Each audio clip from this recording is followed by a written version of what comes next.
Hi everyone, Radhe Radhe. So today we're doing chapter 4, verse 39. So I have been going very intensely, very intensely in trying to figure out the answers to this question about Bhagavad Gita verse 140. And so today I asked this in the morning. I asked, there is a visiting preacher called Ramai Maharaj, and he came to Seattle. He's in Seattle this week.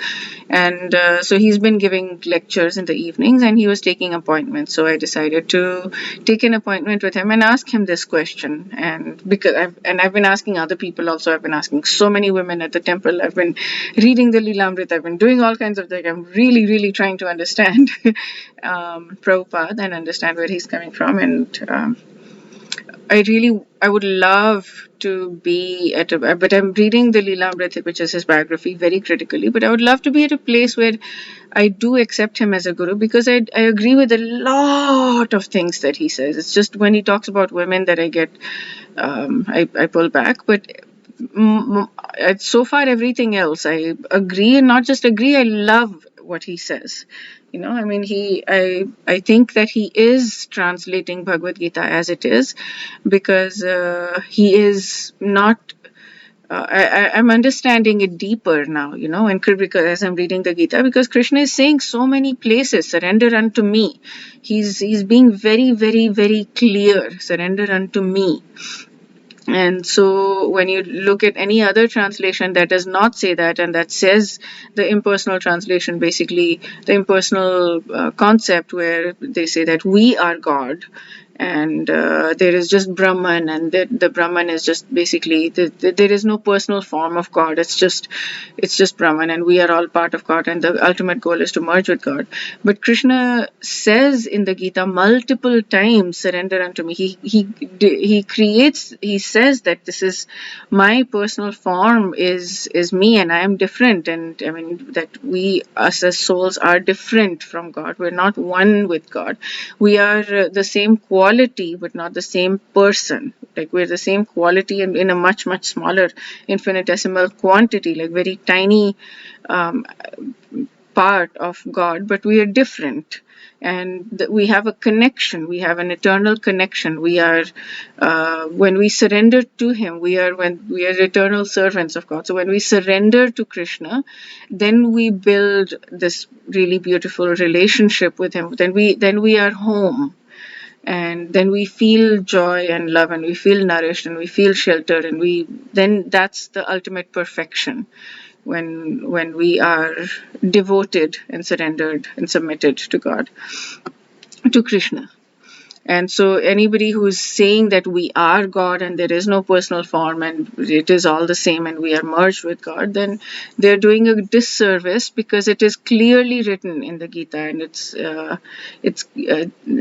like pretty much very wrong to translate it in any other way. So there's a lot of things that Prabhupada says that I absolutely love. So anyways, I had these very intense conversations today with someone, and I am processing it. I have not fully processed it, but I feel happier, I feel relieved, and I feel that it's possible that I might understand it, or at least get to a place where I can unblock myself. Like, I feel like I'm getting somewhere, and I'm really grateful for that.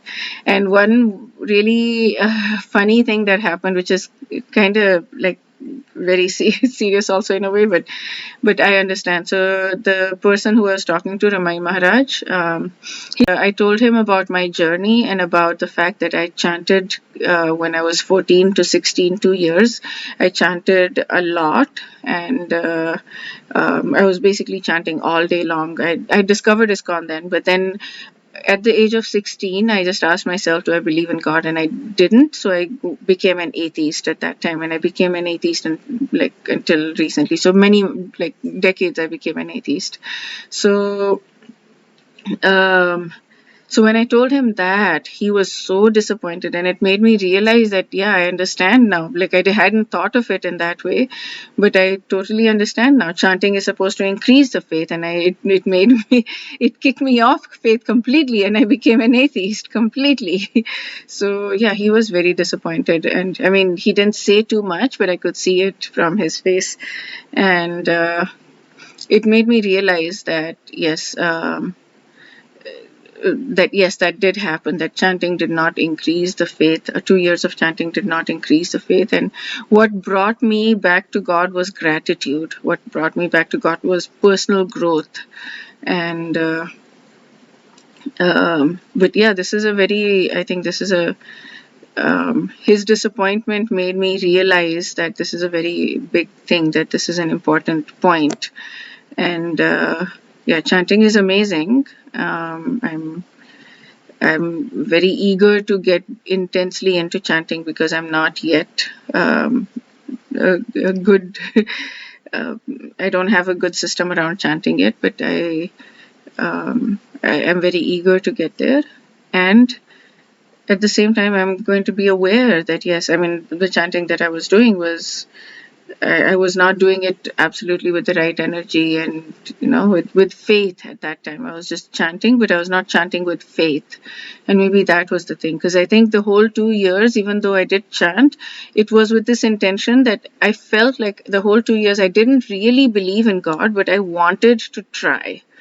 I wanted to give it my all. I wanted to learn by giving it my all. So I wanted to try, and I did try, but I didn't have faith. I didn't really believe in God, but I mean, I really did try and give everything I had. So yeah, okay. This is just something to think about, just something to ponder on. You can do with it what you will, take from it what you will. Okay, so let's do the verse. Let's sing it together.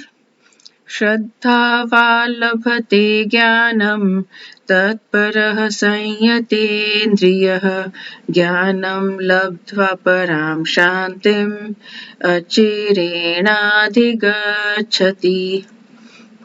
Okay, a faithful man who is dedicated to transcendental knowledge and who subdues his senses is eligible to achieve such knowledge, and having achieved it, he quickly attains the supreme spiritual peace. Okay, so a faithful man who's dedicated to knowledge, who wants to get knowledge, and who subdues his senses, is eligible to achieve will achieve this knowledge, and when he achieves it, he will attain supreme peace. It's a very nice verse, and yeah, that motivates me even more to find these answers, because I went intensely this week into finding these answers, and yeah, I'm praying, please, to God, please, please, please, please, show me absolute truth, show me truth, help me understand truth. So yeah, dedicated to transcendental knowledge. This gives me hope. Okay. Shraddha valam Bhate Jnanam. Shraddhavan, a faithful man, labhate, achieves Jnanam, knowledge. A faithful person achieves knowledge. Tatparah Sanyatendriyaha. Tatpara, very much attached to it. Sanyam, control. Indriya, senses. Somebody who is controlling the senses, somebody who subdues his senses. Jnanam labdhva param shantim. Jnanam is gyan, knowledge. Labdhva, having achieved, param, transcendental, shantim, peace. Person who achieves this knowledge achieves transcendental peace. Achirenadhigacchati. Achirena, very soon, adhigacchati, attains. Very soon he attains spiritual peace. I love this. I love this verse very much. I love this verse very much. Okay.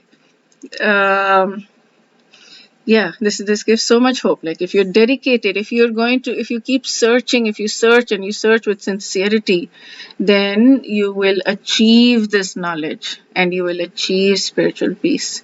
I want joy, though. I want just spiritual joy and love and ecstasy. Okay. That comes from bhakti. I think he's going to get to that.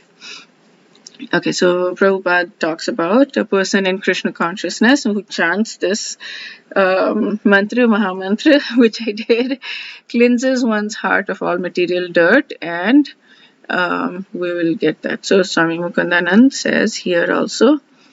So Krishna now introduced the concept of faith, the person whose faith is deep. Oh, okay, so here is saying dedicated to transcendental knowledge. Faithful, Shraddha is faith, yes. A faithful man who is dedicated to transcendental knowledge. Okay, so a person whose faith is deep and whose practice controlling their mind and senses attain divine knowledge. Through such knowledge, they attain everlasting supreme peace. Okay, so he talks about not all spiritual truths are immediately perceptible, and so we have to have faith because we can't always see the truth right in front of us. So we have to have faith that we will see the truth, and when we have the faith, then we will see it. And then he talks about the guru and how important it is, and how important it is to find the right guru for you. And once you've found it, then just submit and surrender completely.